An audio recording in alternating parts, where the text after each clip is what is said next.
Hello everybody and welcome to today's webinar. I'll introduce you to the team that we have here. My name is Angela Elliott. I work in BSI in product development, and with us today we have Stephen Porter, who is one of BSI's information security tutors. Prior to joining BSI, Stephen worked for the Royal Navy for over 23 years, where most of his time was spent in information security. We also have Ian Glover, who is the president of CREST. CREST is a not-for-profit organisation that promotes research and development in standards for information assurance practices. And Justin Clark is also with us. Justin is director and co-founder of Gotham Digital Science. He's a security consultant with extensive experience in international Big Four risk management, security consulting and testing. Now, I'll hand you over to Steve, who will talk to you about information security. Okay, good afternoon everybody. As Angela said, I'm going to talk about information security from a high level. And during my session, I'm going to be asking us some questions. Firstly, I'm going to ask, what is information security? Okay, I'm going to ask, what does it mean for business? What are the threats we are facing? And then finally, I'm going to ask what we are going to do about it. So what is information security then? Okay, so it's protecting information with regards to its confidentiality, integrity and availability regardless on the medium on which it's stored. So this includes your data, your spoken words and your paper. Okay, but I think actually from a cyber point of view, I think that this description fits quite better.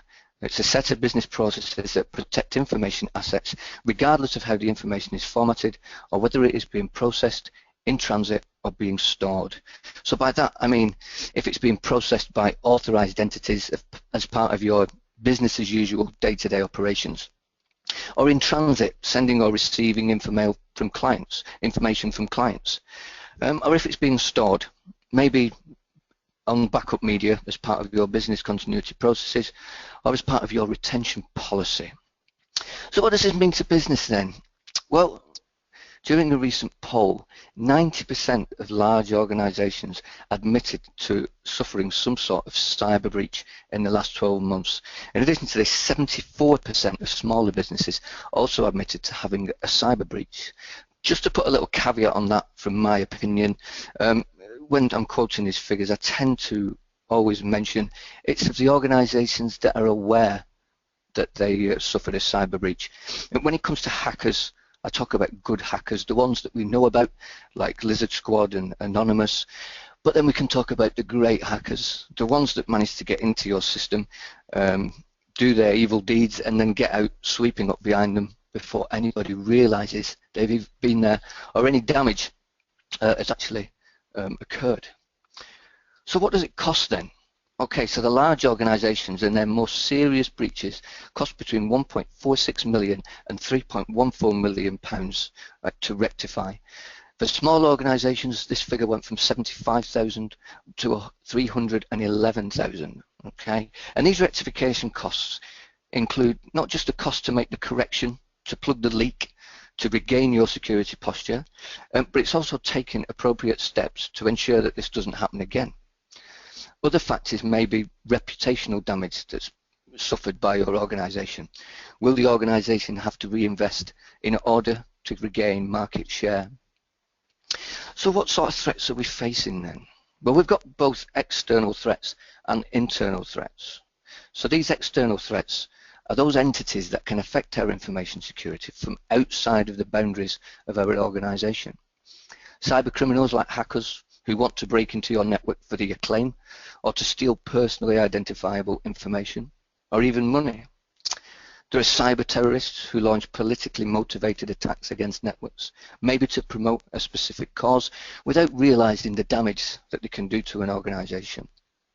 We've also got industrial spies, people who want to steal your research and development data, so maybe they can release a product similar yet cheaper in the future and beat you and have that competitive edge over there. We have to consider authorized users as well. These pose a significant risk to your organization as they are already on the inside. From an accidental point of view, human error is a major factor. Lack of awareness and competence has been attributed to 50% of the worst breaches in the last 12 months. Okay. We also have the deliberate threat, authorised employees with an axe to grind, or just a desire to abuse their position and commit crime for personal gain. There was a story in the media last year, and it was back this year when it got to court, about an employee of a large supermarket chain. He stole and emailed the company's entire payroll database to a journalist because of a grudge over a disciplinary misunderstanding. The cost of this extremely serious breach to the organisation was around the £2 million mark. And then there is the big bad internet. Okay, now the internet's a wonderful business tool. It gives organisations the ability to compete on a global scale. It helps us market and advertise more effectively, but it also makes the world smaller. It means that these cyber criminals from external to our organisation don't have to be co-located to do damage to your networks. It can be done remotely. So what are we going to do about this? What are we going to do to mitigate against this threat? You could jump right in, design your own controls to mitigate risk, but the first step really is to carry out a comprehensive risk assessment process. You've got to identify your critical information assets. You've got to identify the critical information assets that are owned by your client. You need to identify the threats to those assets, taking into consideration the impact to your organisation if they were to be compromised with regard to confidentiality, integrity and availability. You'll implement appropriate controls to mitigate this risk, choosing either to treat, to tolerate, to transfer, or even terminate the risk. Monitoring and measuring any chosen controls that you put in place, though, is absolutely paramount. They need to be reviewed for suitability on a regular basis. The threat landscape changes frequently, as does the attack surface of your organisation. We can also adopt a scheme set up by government called Cyber Essentials. This comes in two flavours, Cyber Essentials and Cyber Essentials Plus. It gives a fundamental defence against the threats which specifically emanate from the internet. It was developed and endorsed by CESG, Communications Electronic Support Group, which is the information assurance arm of DCHQ, and it mandates the use of specific technical controls which address the vulnerabilities associated with connecting your IT infrastructure to the internet. There are 5 controls areas which CESG have identified. These are boundary firewalls and internet gateways, secure configuration, user access control, malware protection and patch management. And more will be spoke about these later in the webinar. It's not there to claim that it can eliminate risk, but it's actually to mitigate or reduce it to an acceptable level. It can mitigate up to 80% of internet prevalent threats. These 5 controls are also listed in a PDF document which you can download as part of this webinar. Okay. The Cyber Essentials Plus is an enhanced certification. It doesn't just encompass the elements of Cyber Essentials Basic, but it also includes the correct implementation and effectiveness of these controls. It includes a CREST accredited assessment by BSI that tests individual controls and their implementation and effectiveness. We can also implement Information Security Management System. ISO 27001 is the internationally recognized management system for information security. It goes quite beyond generic control implementation. It can help you identify risk, apply appropriate controls, either physical or technical or procedural, depending on what risk strategy you have decided to adopt. We also have Secure Digital Transactions Kite Mark. This is a further enhancement to ISO 27001, but it is more application specific. And in fact, the scope of a compliant 27001 system needs to encompass the application, including its environment. The application is tested against the Open Web Application Security Project standard. And once the kite mark has been awarded, the application will undergo penetration testing on a 3-monthly basis. In order to retain the award, the organisation will have to undergo a yearly BSI review and be able to evidence 4 reports from BSI penetration tester with the results, and also 4 surveillance audits of the 27001 compliance system, in addition to any evidence that non-conformities have been closed out. So just in summary there, we spoke about what information security is. It's the confidentiality, integrity and availability of any information that we use that is critical to our business, whether owned by our organisation itself or whether owned by our customers. We asked does it mean to business? Well, actually, the cyber breaches that occur cost quite a lot of money to fix. They cost quite a lot of money to ensure that they don't happen again in the future. I went through the threats that are facing us quite on a high level, but we've got threats both from external to the business and internal. And I mentioned that authorised users account for 50% of the breaches in an accidental fashion. And then what we're going to do about it, we can have good risk identification, good risk analysis, good risk management. We can employ a scheme like Cyber Essentials. We can have a holistic management system like 27001, which will manage all our information assets. And we can even go as far as to have the secure digital transaction kite mark, which is application focused. So that's all from me for the time being. If there are any questions, you can please send them to the forum and we can have a discussion about them after the other speakers. I'd like to introduce you now to Ian Glover, who is the President of CREST. Good afternoon, everybody. As has been described, my name's Ian Glover. I'm President of CREST, and CREST is a not-for-profit organisation which credits organisations and certifies individuals. The primary reason for doing that is to allow the buying community access to trusted organisations with access to skilled, knowledgeable and competent individuals.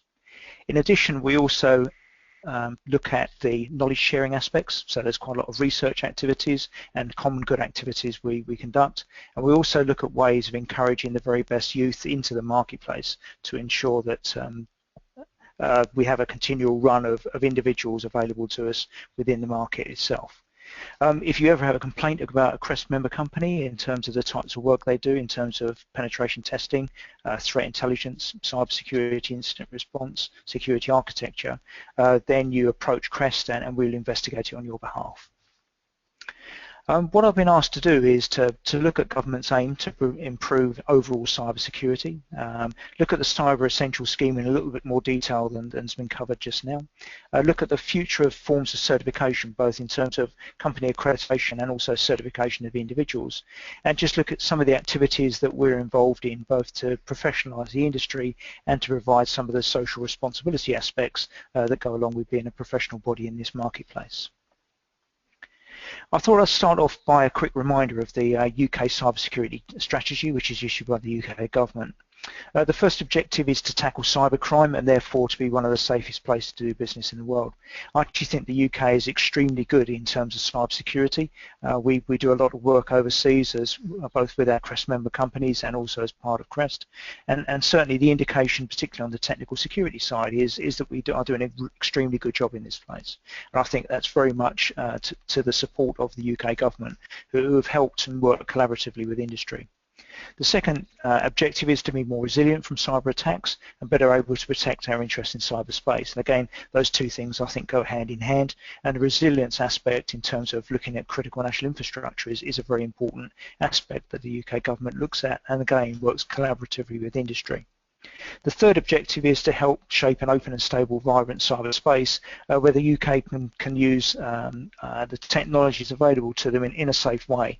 And certainly this isn't so much what CREST is involved in, but the government again has got a number of initiatives such as Cyber Streetwise and a number of the other initiatives, particularly in schools, looking at safety online.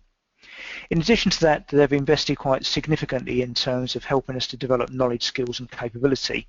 Again, we need those individuals and we need to have a vibrant community working in this space if we are going to protect and, in other words, obtain the objectives of 1, 2 and 3.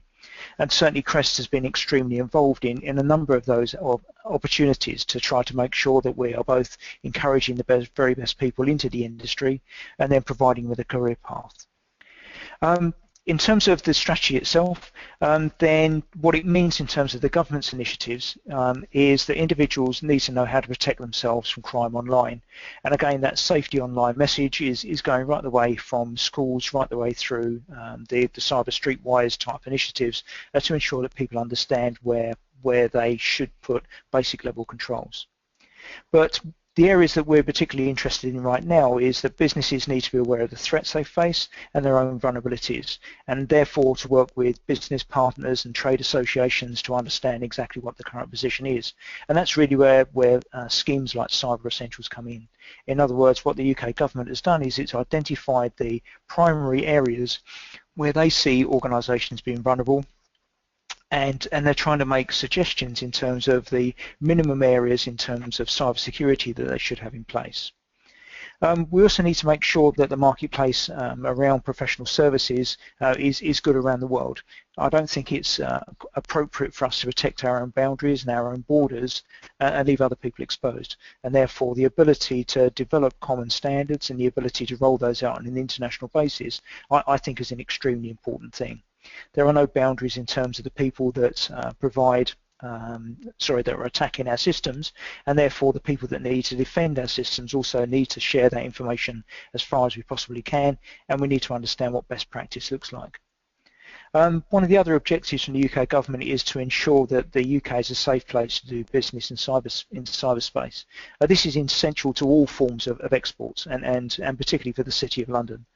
So in other words, what we need to do is to make sure we have extremely good governance and we have some demonstrability that we are a safe place to do business. In addition to that, the UK government has an objective to export, in addition, £2 billion worth of cyber security sales. And again, the industry needs to work together to make sure they're being supported by government to enable that to happen. So how does that work? As far as I'm concerned, the most important thing is the word at the end there, collaboration. Interestingly enough, collaboration is a word that's used on the international stage a great deal. I went to a security conference with a significant number of different countries, all from their government officials, from their certs and from their cyber security related departments, and they all talked about collaboration. The really interesting thing was I felt the UK government was one of the only organisations and one of the only countries where that collaboration could actually be demonstrated. And in other words, what we're trying to do is to provide a formal consideration of the links between industry and the cybersecurity strategy. So particularly within organisations like CREST, we've looked very carefully at that strategy, looked at how it applies to us in terms of an industry itself, and then made sure that we are working in line with government to do the very best we can. So in other words, what we're trying to do is ensure that government can make the best use of limited resources. The UK government hasn't got enough resources to protect everybody online, and therefore they have to work collaboratively with the industry, particularly in the supply community. And therefore schemes like the check scheme, which is the IT health check scheme run by CSG, and the class scheme, although that's now been overtaken, are the types of schemes that are available to allow the government departments to use the limited resources they have and actually work very closely with the private sector. It also allows them to have agility. Government isn't known for agility, but certainly some of the boutiques and some of the research organisations we work with are extremely agile. And so in other words, the UK government can pose a question to the industry and then we'll try to respond. Again, from a CREST perspective, that's why we run a number of our research activities. And for example, we're doing some work right now looking at how we're going to do more testing and more appropriate assurance levels for industrial control and SCADA systems. I think, again, looking at the threat side from the UK government and then working collaboratively with industry is the right approach to take. The resulting outcomes are applicable to both the private and public sector.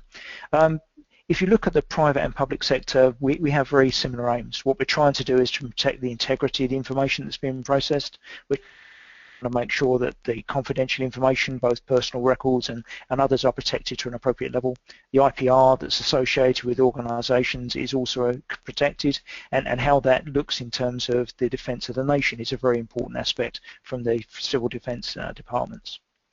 In addition to that, what we're trying to do is to ensure that any scheme and any process we have can be applied both to the private and public sector schemes. And again, that working collaboratively with the UK government, particularly people like BIS, particularly people like CESG and UK Trade and Industry, I think is a really important thing and something the UK does extremely well. In terms of providing a route to greater international influence, then, as I've mentioned before, I think we are world leaders in a number of these areas, and we don't necessarily shout about it that much. What we need to do is to make sure that people understand the good things that are happening in the UK, and we use that as part of the export strategy, both in terms of being able to gain additional imports, but also to make, additional exports, but also to make sure that people understand that UK is a safe place to do business. And also to provide a sounding board prior to the development of policy. One of the problems that the UK government has is as soon as it says something, then that becomes policy. Within industry, it's much easier for us to have a wider debate before, and certainly the government uses organisations like CREST and some of the other certification bodies and some of the other industry bodies to really do that sounding board prior to making particular announcements. So again, with things like Cyber Essentials, we work very closely with the UK government, but we sounded out all of the different aspects in terms of business, both from the supply community and the buyers, prior to the standard being released by the government itself. And in other words, what we really need to do is to demonstrate real collaboration, and I think the government should be congratulated in terms of the way it's tried to work with the government, work with the private sector to both improve the skills, to improve the protection for UK government departments, as well as providing those sorts of services out to the wider community. So where are we? What the UK government found was that basic cyber hygiene was a real problem, both in terms of large and small organisations. The increase in the number of basic attacks was exponential. The increases in the supply chain attacks was also quite significant. So what they saw was that organisations providing services to government departments, or organisations providing services to, say, defence contractors or financial services organisations where the controls are very good, the next level down in terms of the weakest link is in the supply chain. And so we've seen a significant change in terms of the threat where organisations and their supply are being attacked through their supply chain. So in other words, the attackers are going for the weakest link. And what we need to do is to provide additional levels of assurance in that space. The supply chain controls are often very weak, and particularly where we're talking about small organisations. You can have a very small organisation, but if it's carrying out critical functions or it's holding personal or public data, then we really need to make sure that it's protected in an appropriate fashion. We've done quite a lot of work with fintech startups recently, and again, what we're trying to do in those sorts of areas is to make sure that they consider security from the get-go, a very American term, but it's something they always use, to make sure that we're building security in, and therefore it's an integral part of the overall service. But quite often it isn't. And also we've seen a limited take-up in terms of existing security standards, particularly for those smaller organisations. So what are those existing standards? We've already mentioned one of them, which is the ISO 27001, a really good standard. I was on the original stage where the first 4 certificates were issued, and I'm a great supporter of that particular standard. It is, however, a management standard. The choice of what controls you make are based on your cyber risk appetite, and therefore it's not always clear what level of technical control is in place. And in addition, that some of the audits again are orientated towards looking at the policies, processes and procedures, and not necessarily so much in terms of the technical controls that are in place. You then have the PCI, and again it's very prescriptive in terms of what it's looking at, and it's particularly orientated towards the payment card industry. There's just been a new release, but a new release comes every 3 years, and yet the cyber attacks change every week. So what else has the government done to support those sorts of standards? They produced something that I think a lot of you may have seen, which is the 10 key steps to cybersecurity. When they originally announced this, I thought, oh no, 10. That's obviously going to be 9 and they've added 1 in, or it's 12 and they've tried to reduce it down to a particular number. But in actual fact, if you go through there, I think all of those areas are quite applicable, and I actually think it's a very good, if like, summarisation in terms of the types of controls that should be in place.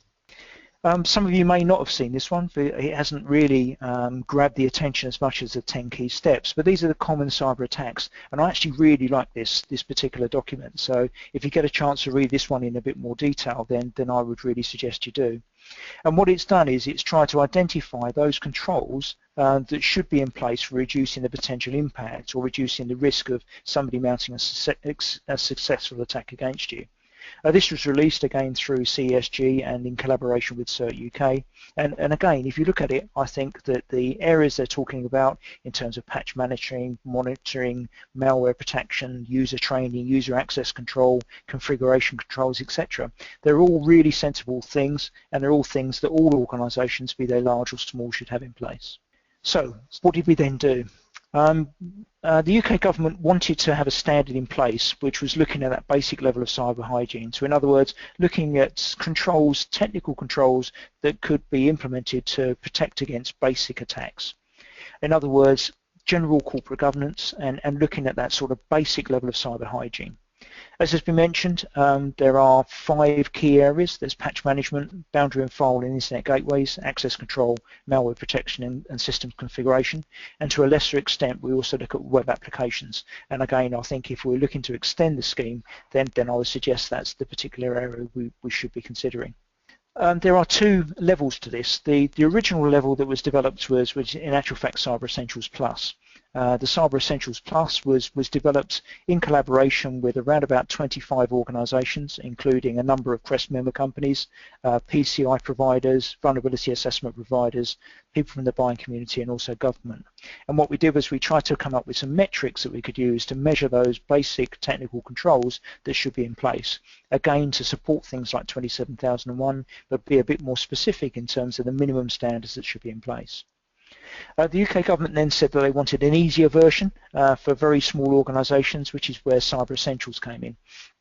And again, that's a much more simple approach.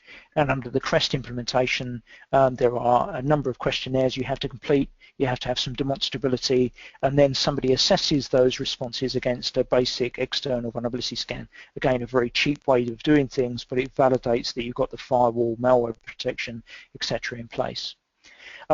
The scheme has been launched for a little while now, and we've got over 1,000 companies certified, and we're gradually moving in the right direction. I think what we're trying to do is to build it into the supply chain. The UK government has done some specifications in terms of its procurement that organisations should achieve Cyber Essentials. I personally think that should be a Cyber Essentials Plus. And we're beginning to build it into the supply chain for other organisations as well. We've also got a number of professional bodies that are looking at this. They've gone through the process themselves to make sure they understand how they're going to recommend it to the rest of their members. So how does this fit? This is a very interesting model, I think. If you look at this, what we've actually got is beginnings of a hierarchy. We've got Cyber Essentials at the very bottom, Cyber Essentials Plus. I believe there's then 2 forms of penetration testing that could be conducted under the CREST scheme, and again that would align with the government check scheme. And then at the top of the stack there is sort of a targeted attack, more of a red teaming element, which is linked into threat intel. So in other words, we do a lot more information, we have a red teaming attack, and that's a very specific, very detailed technical test. What we can therefore do is we can then start to use those sorts of models to make sure we're applying the appropriate types of controls at the appropriate level. If you look at the diagram on the right-hand side, then what we're suggesting is that Cyber Essentials is purely for SMEs utilising standard off-the-shelf products, using IT as a support, and isn't processing personal information or financial records. As soon as you do move into the area of processing financial records or personal information, then I would strongly suggest you move towards Cyber Essentials Plus. And again, you'll see a number of the controls are similar to those within PCI. So what we're not trying to do is to get organisations to reinvent the wheel. What we're trying to do is to get them to implement things in a consistent way. We then move up to the penetration testing, and as I've mentioned, I think that's split in 2 parts, medium and large enterprise or high and medium risk. And then right at the top of the stack, we've got the simulated targeted attack, and those are for critical parts of the national infrastructure or very high risk parts of the organisations. If you look on the left-hand side, we can then start to apply the types of individuals that should be responsible for both conducting and signing off those types of reports. I've put these in terms of the CREST qualifications that move from practitioner through registered up to certified. But again, what we're trying to do is to make sure that if you're right at the bottom of the stack, you are using qualified individuals, but they can be relatively junior. But if you're looking at critical parts of the national infrastructure, you should be using very qualified specialist individuals to carry out that type of work, and they should be working for a trusted organisation. Some other things we've tried to do just to support some of those government initiatives I thought I'd run through very quickly. There's something called inspiredcareers.org, and I'll suggest you have a look at that. There's over 220 day in the life videos. We provide job boards and internship opportunities for young people. So if any of you have got an opportunity for somebody who wants to join the industry or an intern or a work placement, you can advertise it on there for free. And we have links to around about 22 universities now. So hopefully we'll get some really good people. And what we obviously need to do as an industry is to invest in youth. And there's a lot of other things, everything from social media to courses and qualifications and professional bodies you might join. But again, I suggest you have a look at that and then maybe provide us back some comment. We also do some research guides, and again, those are all free and IPR free. We do a significant amount of investment to pull together that material, and then we make it freely available to anybody who wants it. Again, if you wanted the paper copies, you can ask us, but there are PDF copies available from our website as well. And what we're trying to do there is to share that information. From this particular presentation, the important thing is what we're trying to do is to work collaboratively with the UK government. So for example, on the industrial control systems, which is on the right-hand side, we're working really closely with the UK government to look at the standards in that area. In the middle, you've got the cybersecurity incident response, and that covers both the CIR scheme, the cyber incident response, which is run by the UK government for state-sponsored attack and very serious organised crime, and also the CSIR scheme, which is run by CREST for everybody else, including government departments. Finally, just to cover some of the other social responsibility aspects, we're looking at an international maturity model, which is really interesting. We have an awful lot of interest from overseas because there is a recognition that the UK is a world leader in this particular space. The issue we have is that people want to come in at the sort of STAR or CBEST, the Bank of England's scheme. They want to come in at that level, but a lot of those countries aren't actually mature enough to come in. So in other words, what we're trying to do is to develop a way very similar to the CERT maturity model that a country can actually bring itself up to speed in terms of both the accreditation of companies and the certification of individuals and the understanding of how you implement the schemes. We're also working backwards and looking at the secure operating centres to make sure that the monitoring and logging is in place. Again, the previous presenter was talking about identifying the attacks and how long those attacks have been going on, and that's what the SOCs are all about. So in other words, the identification. We're working with the UK government looking at the security architecture requirements, and also we're doing social responsibility activities. We're looking at a schools program, for example, right now, where we're trying to get school level people interested in cyber, and again we're hoping to run a cyber pavilion at some of the major educational fairs. So if you're interested in that, again, if you'd like to speak to us.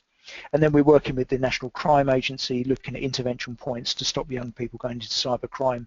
And I think as an industry, those are really important because those social responsibility aspects are really essential if we're going to prove that we are going to be professional in terms of what we're going to do, and we're going to encourage the very best people and provide them with a career path and an opportunity to grow. That's the end of my talk. I hope that was interesting. I'd now like to hand you over to Justin Clark. He's the Director of Gotham Digital Science. Again, he's another CREST member company. So thank you very much, Justin.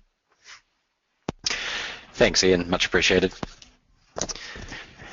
Okay, so I'm going to be talking about cyber trends, especially the trends of what we're seeing out there.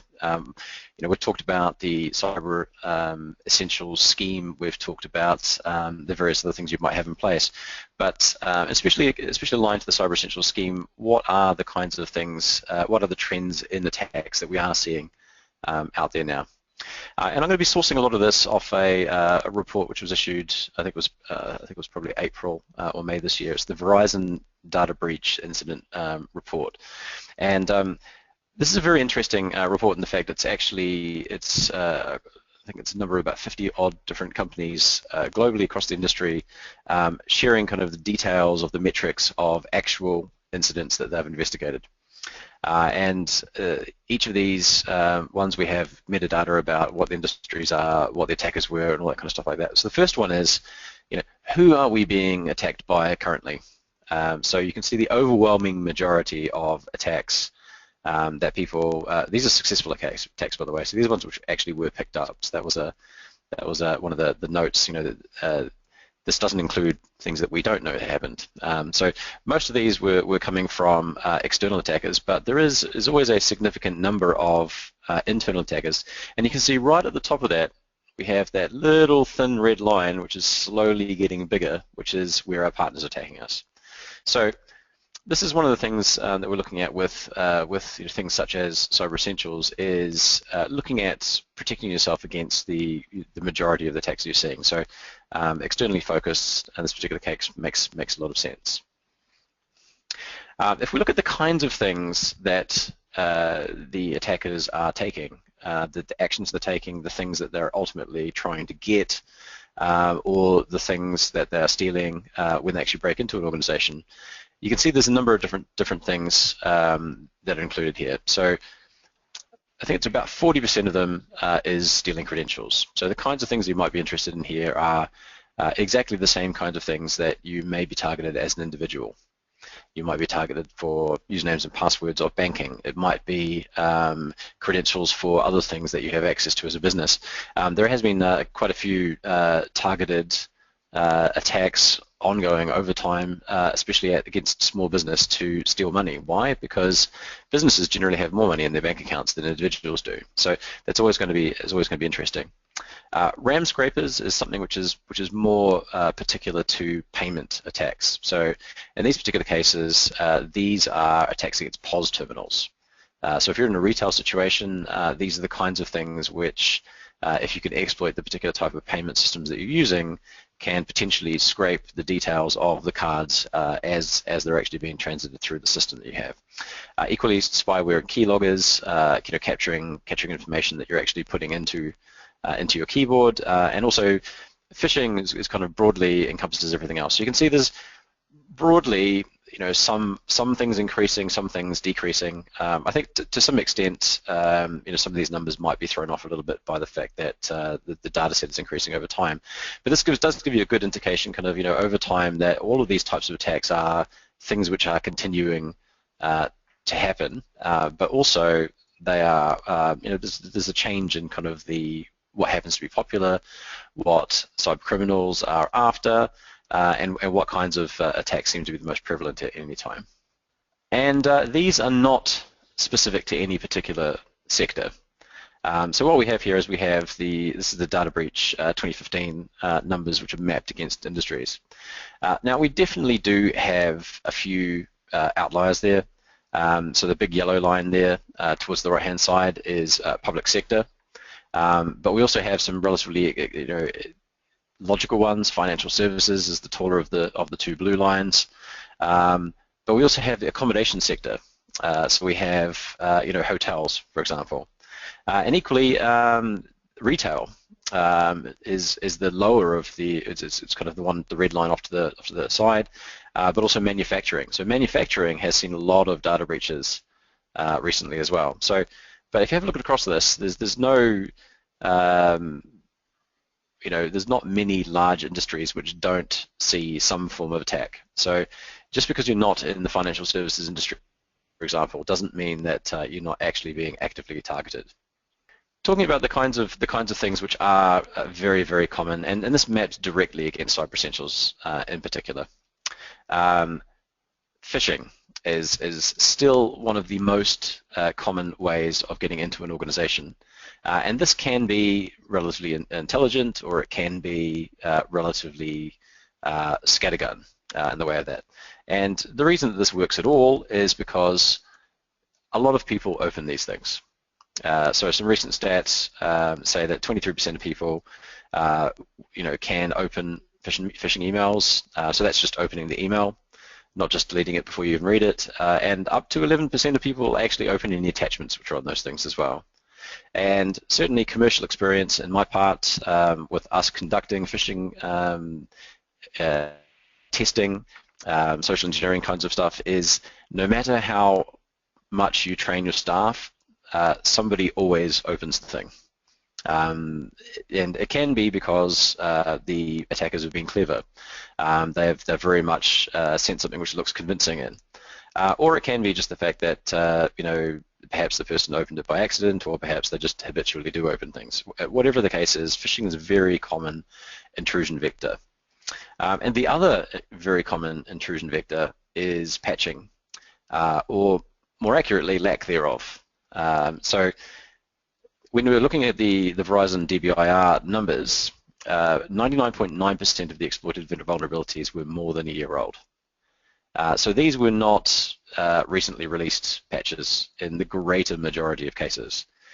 These were patches for software that were missing. So these are exploits against software where more than a year ago there was a security update released, and they were never released. Now they were never installed. Now this does include some server-side patching. So these would be on servers that you may have on the internet. These could be internet-facing web servers. They could be other types of servers. But in particular, client-side patching is a problem in these particular scenarios. Some things which run in the browsers, for example, Java and Flash, are extremely popular with attackers for attacks. And so there's certain classes of things and certain types of software where I think the patching problem has just been a bit harder for organizations to get under control.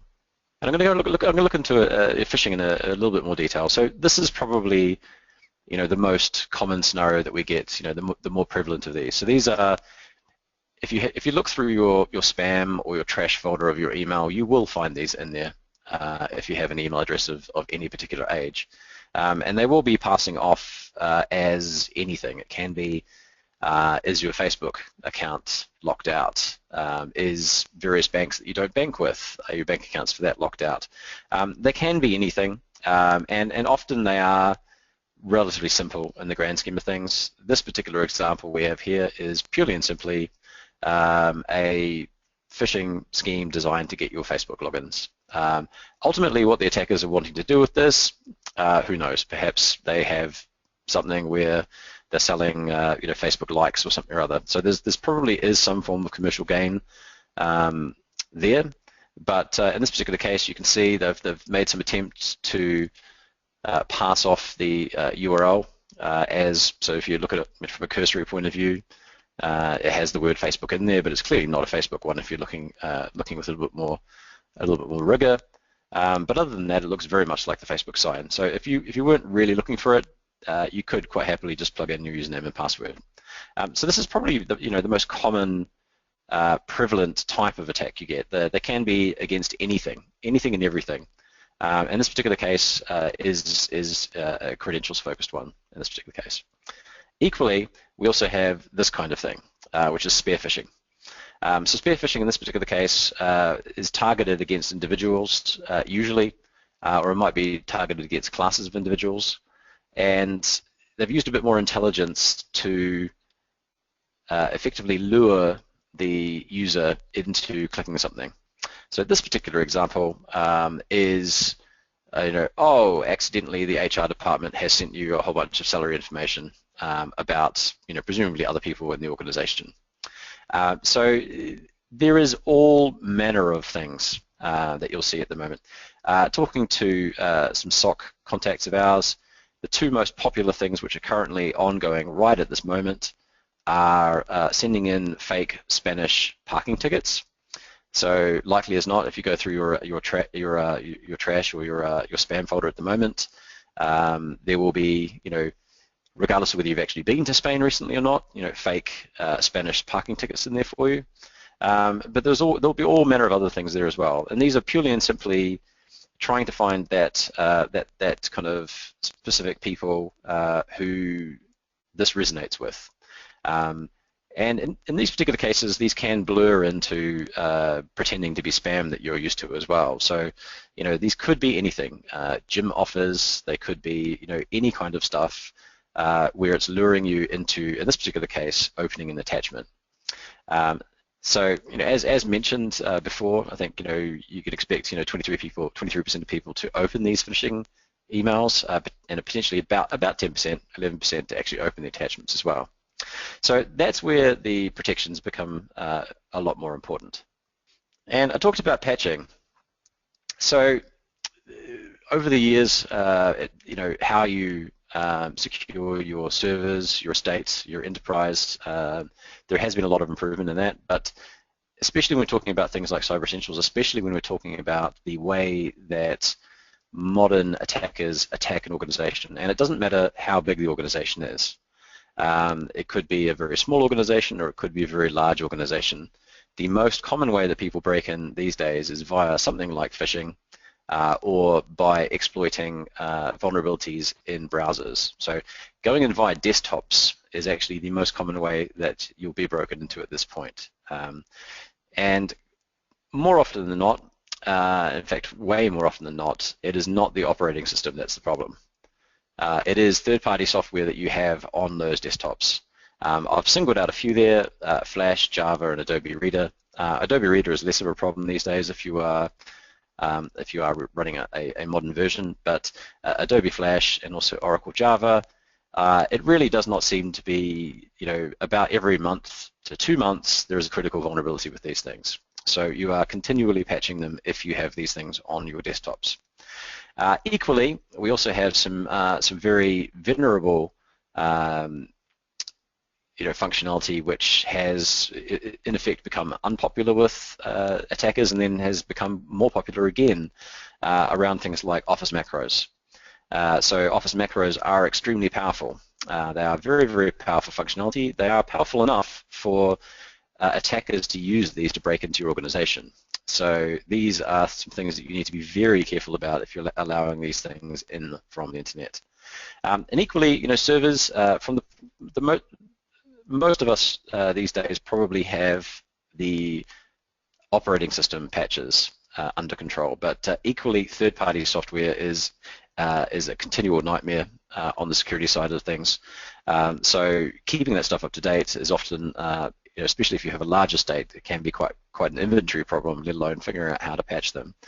And equally, as of July, Windows 2003 ended its lifetime.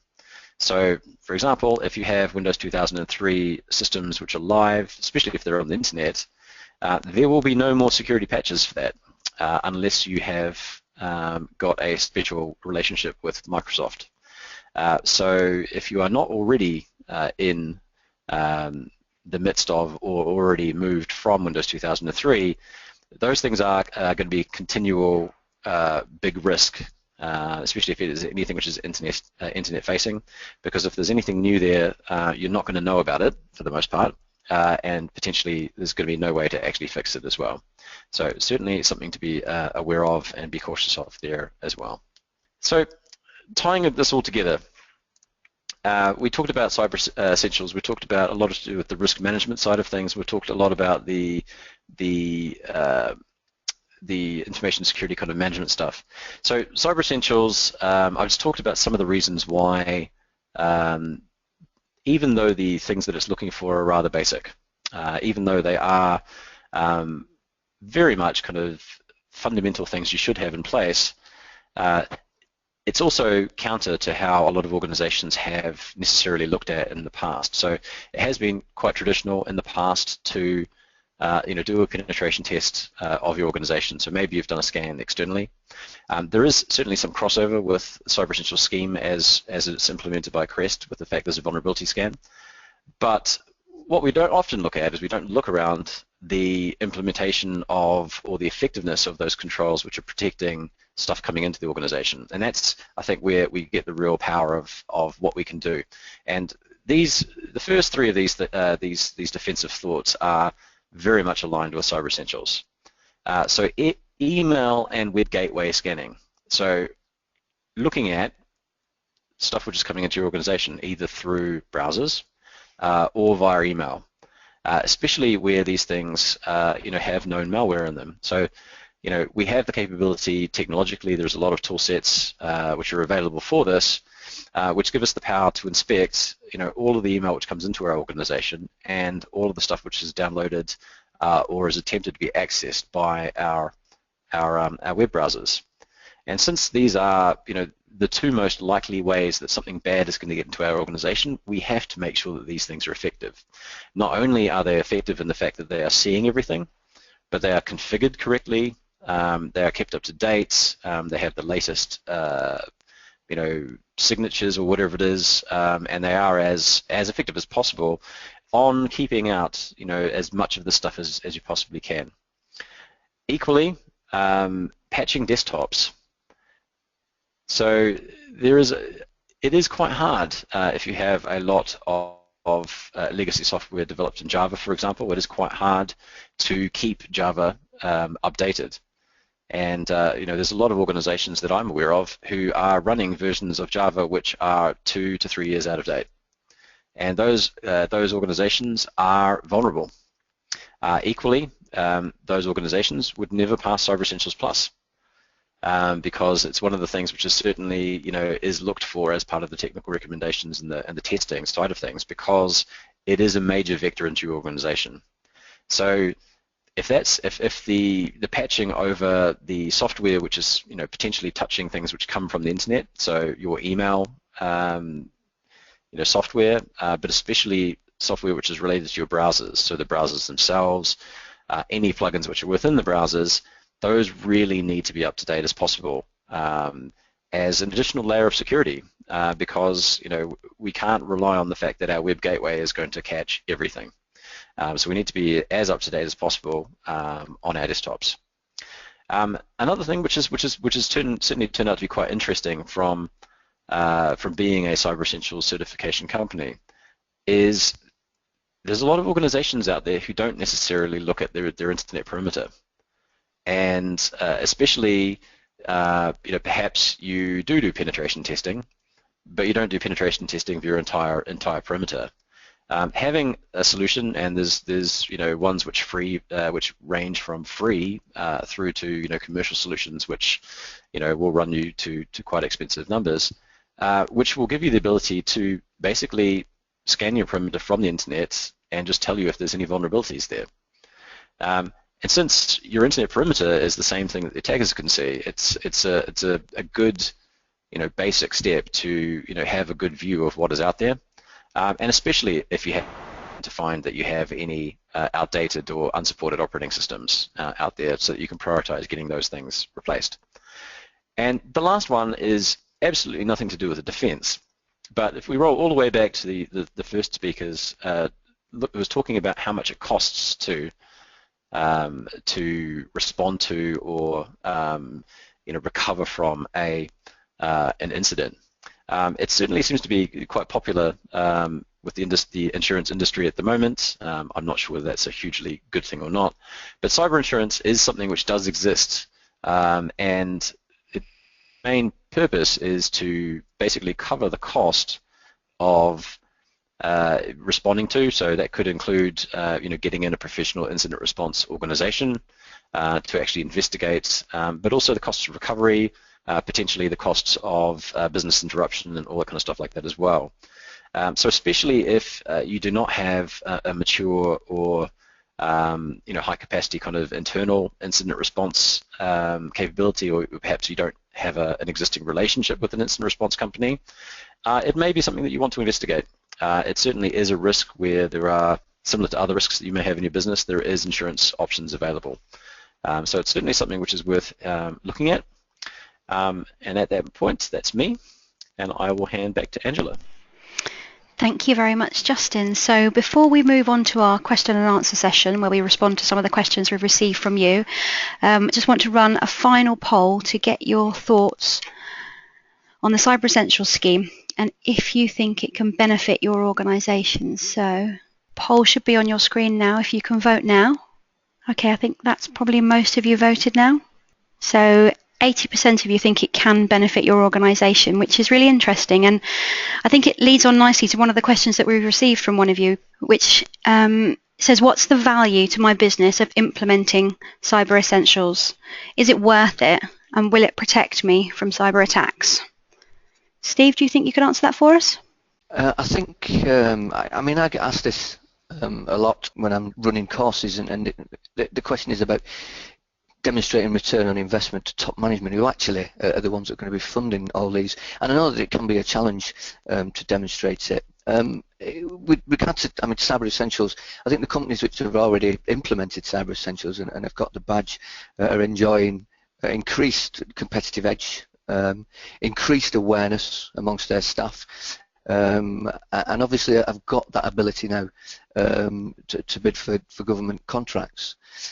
Something else that's coming in is the new EU General Data Protection Regulation, which obliges the protection of personally identifiable information, and there are significant penalties that are going to be awarded now that are linked more to your global turnover rather than a set fine. So I think as far as value, I think it's what you won't be spending that needs to be communicated with regard to having to fix breaches.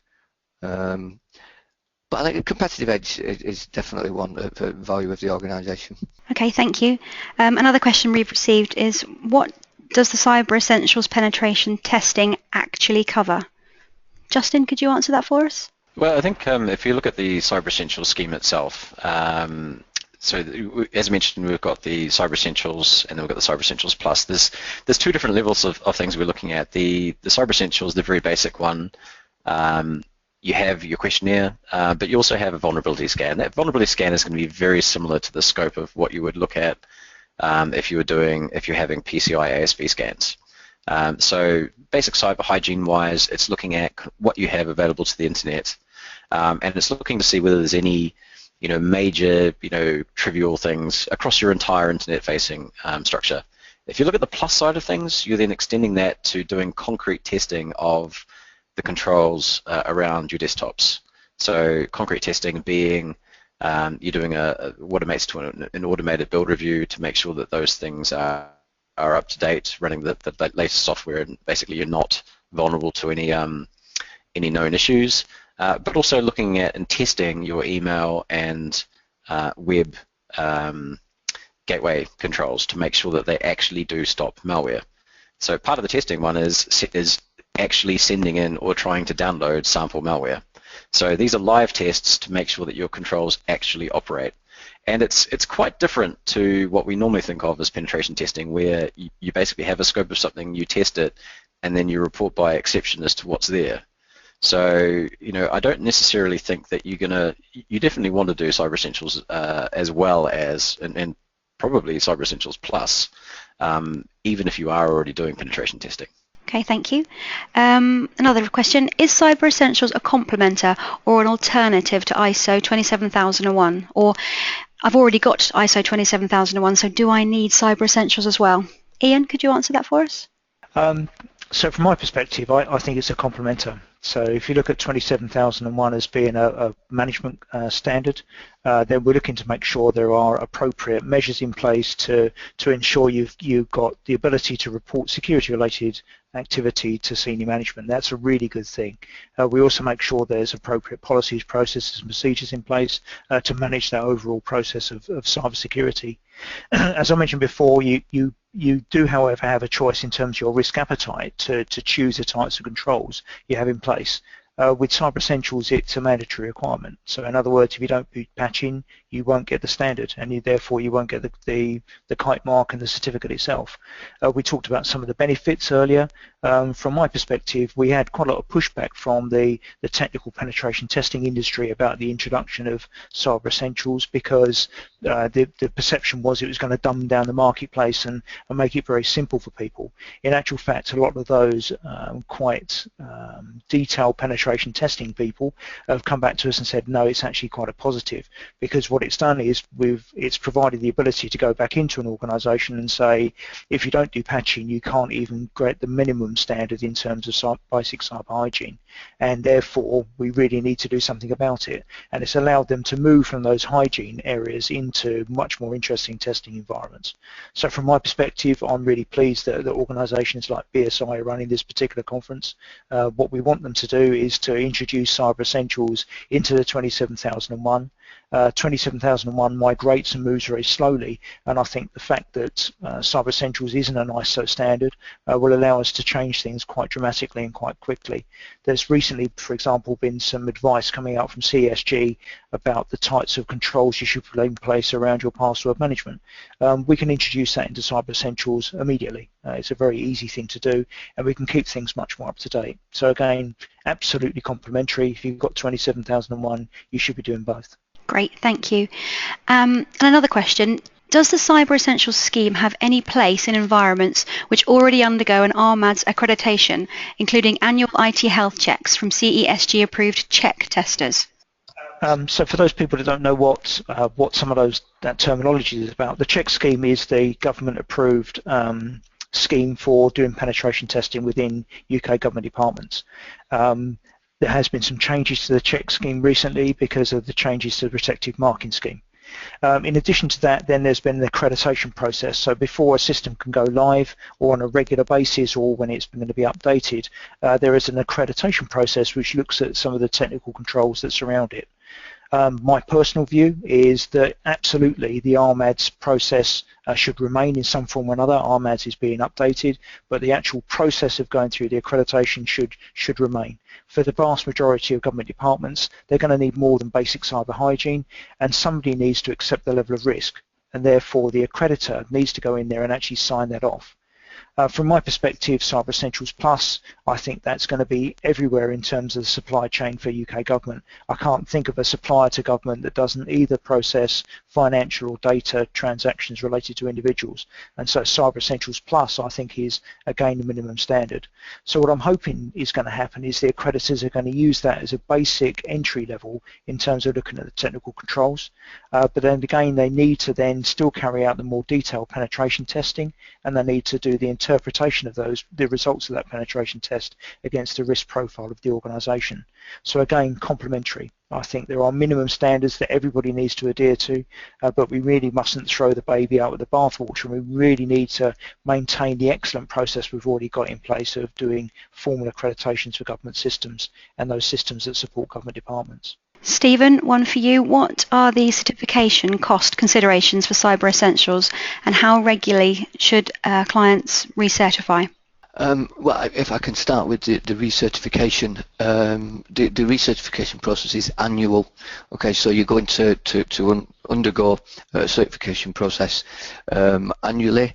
It's important to understand that that's only giving you a screenshot, really, about your ability to mitigate against threats from the internet, as your attack face, as I mentioned before, does change. So with regard to cost, it's going to be down to the size of your organisation, your perimeter that Justin mentioned. So it's going to be done individually on a case-by-case basis. So I think the best thing to do would be to speak to BSI and ask them to give you a quote based on your own individual circumstances. Lovely, thank you. And Ian, is there an Irish equivalent for Cyber Essentials? Just cover off that annual renew. There isn't a formal requirement for an annual renewal under the government scheme. However, we strongly recommend that people go through that process because the threats and the vulnerabilities are likely to have changed. So we would absolutely support recertification, and we're actively trying to push the government in that direction. We're also trying to push the government from an international perspective as well. There's a huge amount of interest on an international basis right now to roll it out. There are equivalent type processes, for example, the NIST 5 key steps, and there's some stuff that's coming out of Holland from the Hague in particular, and ENSA are also looking at basic cyber hygiene standards. So we would very much like to see some harmonisation on an international stage to actually roll this process out. The current position is that because the scheme and the standard is owned by CESG, that there are some restrictions in terms of the ability to export. We're trying to work around those right now because in many ways it makes no sense. But unfortunately, because of the ownership aspect, there are certain restrictions right now. Once we can move that ownership to BIS or some other organisation, then immediately we can then start the rollout on a more international basis. The current position is that a UK Cyber Essentials organisation or certification body can issue Cyber Essentials certificates overseas. We just can't use the services of an overseas organisation to do that work currently. So we're actively trying to do some work in that particular area, and we believe that international collaboration is an essential part of this basic cyber hygiene level. Okay, Justin, referring back to your Facebook example, what should a company do to report incidents to the police? Should they engage with Facebook or report it direct to the police? So the particular example I gave was a Facebook example. So I'm actually struggling to remember exactly what the website is, but the police certainly in the UK do have a website for reporting this kind of thing. I would not have a strong recommendation or strong, I should say, not recommendation, expectation that they'll be following up every single report that you do, though. So the police do look at these in the aggregate, and they are looking at trends. Offhand, unfortunately, I can't remember what that site is. It's one of their ones that was released probably about 9 months ago at this point. Equally, if it was actually Facebook, I believe Facebook themselves already do have a process for reporting these kinds of things, and they do have an active kind of anti-phishing team themselves. However, that's only just one example. Unfortunately, there's no kind of easy way of these things. There's a few kind of plugins that you can have in your browsers and stuff like that for reporting to common ones, but there isn't really, unfortunately, a good way of reporting and seeing any action done on these things at this point. Okay, the last question now. What would be the purpose or the benefit of a digital kite mark for websites or applications? Stephen, could you answer that for us? Yeah, the digital kite mark award is a further enhancement to 27001, but it is more application specific. The whole award of that kite mark is insistent on you have 27001, and then the additional testing of the application through the Open Web Application Security Project. So it's an absolute bolt-on to 27001, and it's for specific digital transactions that you are making in the business arena. So thank you very much to Ian, Justin and Steve for their time today. That's all of our questions covered off now, and thank you again for attending today.